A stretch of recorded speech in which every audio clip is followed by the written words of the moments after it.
speaking of shy away, will the Aggies do any shying away from Jimbo Fisher? A tough one tonight. Did they wind up losing? They were losing. We went on air. They Is it? lost. They lost. They did. Trevor needs to go hide both those helmets back there behind his head right now. Trevor, I'm just going to give it to you. Just your thoughts. What's more likely? A&M makes a change when we start this next season. Oklahoma makes a change when we start next season. Both or neither? Oklahoma won't. To year one.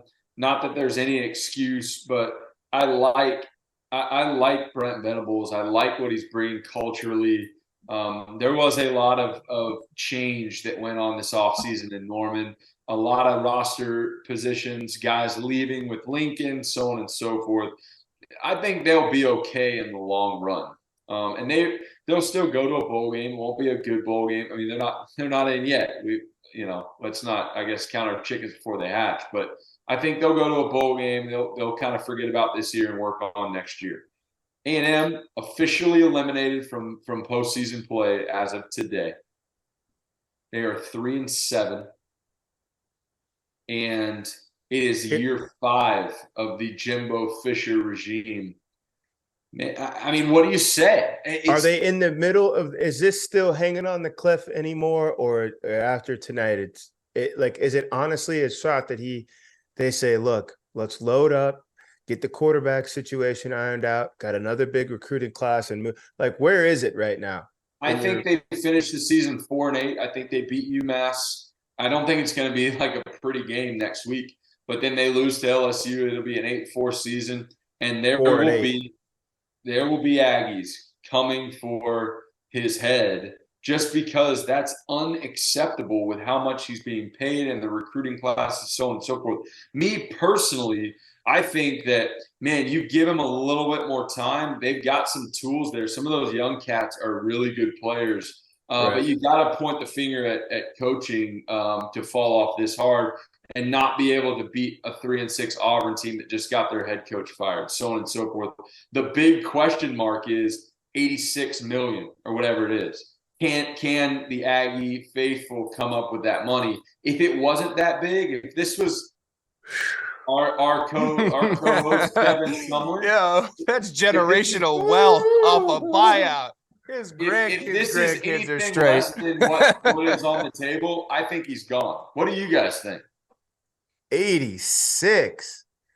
I'm gonna give it to you, Hack. Hack, you're the athletic director of Texas A&M. The president says, "We move as you move."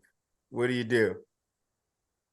Calling in all my donors. I'm saying, hey, boys, we got to start some GoFundMes. We got to figure out what we got to do. I don't care how we got to do this. If y'all want to break, we'll break. Like I've said this before, I think it's because at the end of the day, whichever way they go, they're going to piss a big portion of their fan base off, right? They keep Jimbo, a big portion is going to be pissed off. The other big portion is going to be like, all right, cool, like great, vice versa. I think it's just you got to if I'm the AD, I'm getting the biggest players. There's going to be so many damn private jets landed in that son of a bitch, and we're sitting down at an Applebee's hashing this out. We're figuring out how we're going to get this done. I'm going to be like, listen, guys, how which direction's our program going? What's the best feel for it?